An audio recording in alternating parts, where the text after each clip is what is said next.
देवियों और सज्जनों, द बरमूडा ट्रायंगल ने हमें लंबे समय तक अट्रैक्ट किया है, लेकिन क्या आप जानते हैं कि ये थ्यूनिया रहस्यों और खतरों से भरी पड़ी है, जो बरमूडा ट्रायंगल से भी कहीं आगे हैं? हमारे प्लैनेट में ऐसे कई सीक्रेट्स और डेंजरस जगहें छुपी हुई हैं, जिनके बारे में बहुत कम लोग जानते हैं। ये आइलैंड्स, जिनकी कहानियां असदियों से लोगों को हैरान करती आई हैं, आज भी इंसानों के लिए एक पहेली बने हुए हैं। आज हम उन रियल आइलैंड्स की बात करेंगे जो मैप पर तो मौजूद हैं, लेकिन वहां जाना किसी खतरे से कम नहीं है।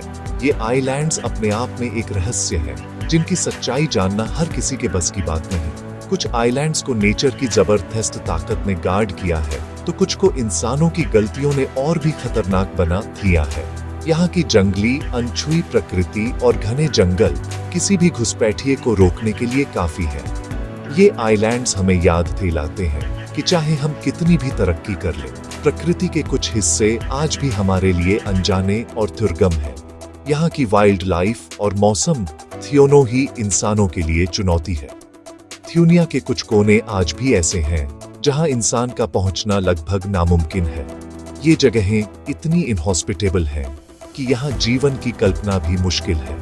हमारी जर्नी हमें ऐसे आइलैंड्स पर ले जाएगी जहाँ की हवा में जर खुला है, जमीन पर कदम रखना खतरे से खाली नहीं और हर तरफ चेतावनी के निशान लगे हैं।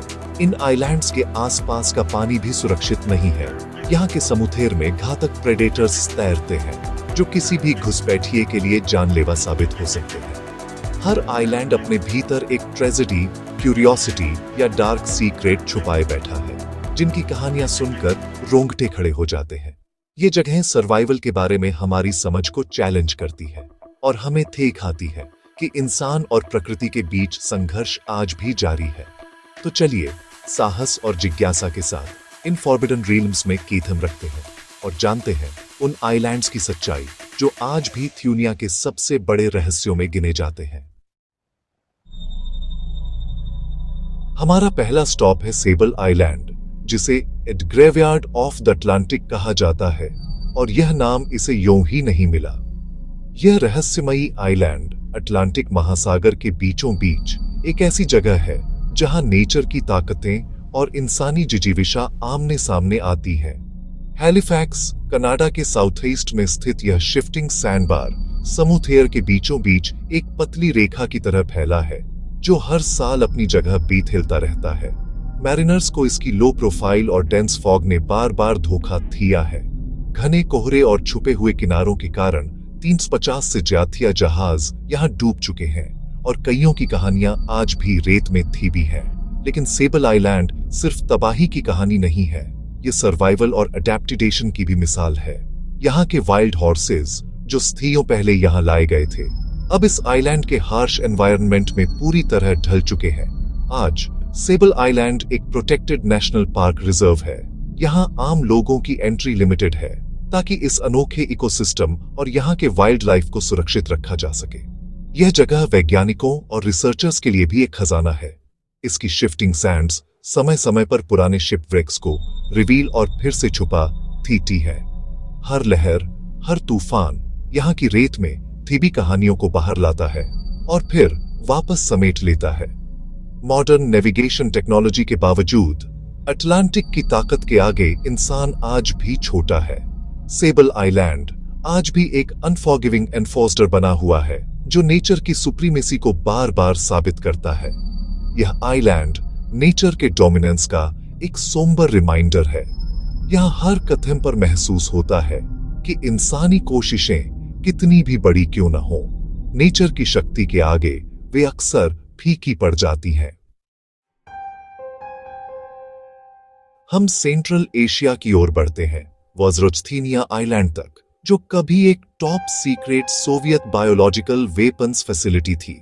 यहाँ साइंटिस्ट्स ने एंथ्रेक्स और स्मॉल पॉक्स जैसे डेडली पैथोजेंस को वेपनाइज किया, जिससे कॉन्टैमिनेशन की एक लेगेसी बन गई। सोवियत यूनियन के टूटने के बाद यह आइलैंड डोरमेंट माइक्रोब्स का एक टिकिंग टाइम बॉम्ब बन गया, जिसे छोड़ दिया गया। सिकुड़ते अलसी ने आइलैंड को मेनलैंड से कनेक्ट किया, जिससे कॉन्टैमिनेशन फैलने का डर बढ़ गया। वज्रोचथीनिया एक घोस्ट टाउन है, जो कोल्ड वॉर के डार्केस्ट एम्बिशंस का एक चिलिंग मॉन्यूमेंट है। ये बायोलॉजिकल वॉरफेयर के लॉन्ग लास्टिंग कॉन्सिक्वेंसेस की चेतावनी थीता है, जहां डेंजर एक माइक्रोस्कोपिक एनिमी में छिपा है। पैसिफिक रिंग ऑफ फायर में मियाकेजिमा एक पैराडाइज लगता है, लेकिन एक लाइफ थ्रेटनिंग डेंजर को कंसील करता है। आइलैंड का active volcano mount Oyama poisonous sulphur dioxide gas leak करता है, जिससे गैस मास्क एक नेसेसिटी बन जाते हैं। रेसिडेंट्स लगातार अलर्ट्स के साथ रहते हैं, यह जानते हुए कि हवा किसी भी पल डेडली हो सकती है। 2000 में एक मेजर इरप्शन ने 5 साल के लिए इवैक्यूएशन फोर्स किया और कुछ एरियाज अभी भी एवफ लिमिट्स हैं। डेंजर्स के बावजूद मियाकेजिमा के लोगों ने अडॉप्ट किया है अपनी एग्जिस्टेंस को। डिजास्टर टूरिज्म में पीथल थिया है। विजिटर्स एड्स पर लाइफ एक्सपीरियंस करते हैं, लेकिन थ्रेट रियल रहता है, जो ह्यूमन रेजिलियंस का एक टेस्टामेंट है। मियाकेजिमा नेचर की सुप्रीम और पोटेंशियली लीथल पावर का एक पावरफुल एग्जाम्पल है। हम स्कॉटलैंड के वेस्ट में एक आइसोलेटेड आर्किपेलागो सेंट किल्डा जाते हैं, जो कभी एक हार्डी कम्युनिटी का घर था। लोग हार्डशिप की लाइफ जीते थे, सर्वाइवल के लिए सी और बर्ड्स पर डिपेंडेंट थे। उनके आइसोलेशन ने उन्हें डिसीजेस के लिए वल्नरेबल बना थिया, और 20वीं ST तक लाइफ अनअटेनेबल हो गई। 1930s में बचे हुए आइलैंडर्स ने इवैक्यूएशन के लिए पिटिशन किया, अपने घर को हवा और बर्ड्स के लिए छोड़ थिया। आज सेंट किल्डा एक यूनेस्को वर्ल्ड हेरिटेज साइट है, जो एक लॉस्ट वे ऑफ लाइफ का एक गोस्टली मॉन्यूमेंट है। यह नेचर और आइसोलेशन के अगेंस्ट ह्यूमन एंड्योरेंस की लिमिट्स को रिप्रेजेंट करता है। सेंट किल्डा सर्वाइवल, कम्युनिटी और अल्टीमेट सरेंडर की एक पावरफुल स्टोरी बताता है। हम रियूनियन आइलैंड को एक्सप्लोर करते हैं, एक ट्रॉपिकल पैराडाइज जो अपनी खूबसूरत समुद्री तटों और नीले पानी के लिए जाना जाता है। लेकिन इस स्वर्ग के नीचे एक डार्क साइड छुपी है, जो इसे थ्यूनिया के सबसे रहस्यमय और खतरनाक आइलैंड्स में से एक बनाती है। रियूनियन आइलैंड, जो कभी टूरिस्ट्स का फेवरेट डेस्टिनेशन था, अब शार्क अटैक कैपिटल बन गया है। वहीं फेरालॉन आइलैंड्स, जो एक वाइल्ड लाइफ सैंक्चुअरी है, अपने अलग ही रहस्यों के लिए कुख्यात है। फेरालॉन आइलैंड्स में एक टॉक्सिक लेक्सी छुपी है, जो थेशकों से समुद्र के नीचे दबी हुई है। रियूनियन का पानी बेहद डेंजरस है। 2011 से यहाँ कई शार्क अटैक्स हुए हैं, जिनमें कई लोगों की जान भी गई है। इन घटनाओं के बाद स्विमिंग और सर्फिंग पर बैन लगाना पड़ा, जिससे लोकल कम्युनिटी और टूरिज्म थियोनों पर गहरा असर पड़ा। कैलिफोर्निया के तट से the Farallon Islands great white sharks का घर है, जो यहाँ के इकोसिस्टम के एपेक्स प्रीडेटर हैं। लेकिन ये आइलैंड्स सिर्फ शार्क्स के लिए ही नहीं, बल्कि रेडियो एक्टिव वेस्ट के लिए भी बदनाम है। 1940s और 50s में हजारों न्यूक्लियर वेस्ट ड्रम्स यहाँ समुद्र में डंप्ड किए गए थे, जिनका असर आज भी महसूस किया जा सकता है।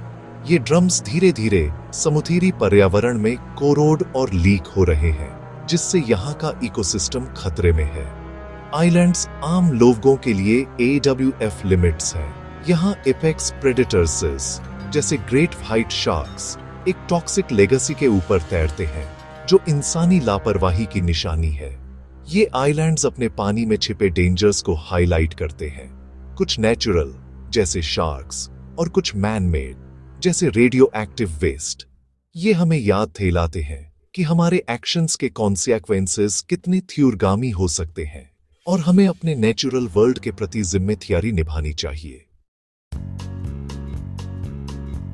हमारी जर्नी खत्म होती है, जिसमें बरमूडा ट्रायंगल से ज्यादा या वैरीड और रियल डेंजर्स रिवील होते हैं। हमने सेबल आइलैंड की शिफ्टिंग सैंड्स, वॉजरोज थियनिया की पॉइजन लेगसी और मियाकेजिमा की गैस मास्क लाइफ देखी है।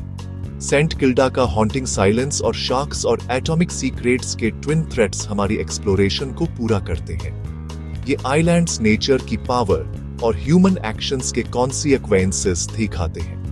वे हमें इस प्लैनेट के इनहेबिटेंट्स के रूप में हमारी जगह याद दिलाते हैं, न कि मास्टर्स के रूप में। आइए हम एक नए ओएन और ह्यूमिलिटी के साथ आगे बढ़ें, अपनी थ्यूनिया की रॉ अनअटेम्प्ड पावर का सम्मान करें। थैंक यू, गुड नाइट और शुभ रात्रि।